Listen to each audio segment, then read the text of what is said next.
Alright, we're fixing to do a wash through on a piece of poly, air conditioning filter material. And basically what Robert will do is he'll take and shape the poly to the inside of the rack system, and he'll make it into a bowl shape. So what will happen is that stuff, when he starts washing that grease out of this fan bowl, it's going to pool inside of there. If all goes well, you should have just a discolored water come out. All the wash chunk's going to stick inside that poly.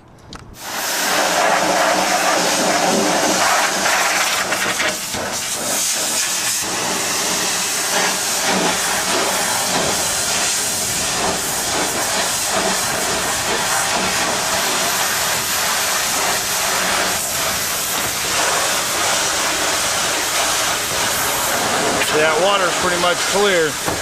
Get a little discoloration with it, but all the big chunk stuff stays inside the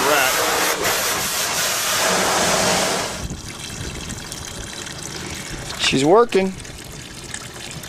Holding all the nasty. Alright, that pretty much concludes our wash.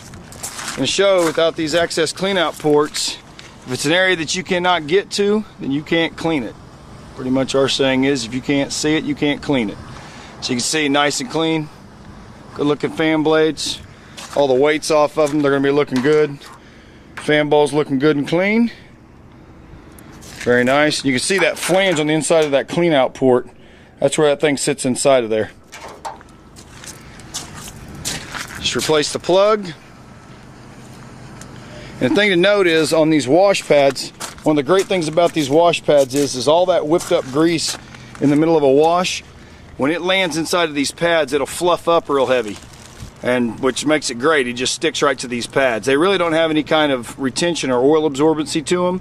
So if you actually squeeze the pad itself, you can actually wring that grease back out of it, which is kind of nasty, but that's our environment.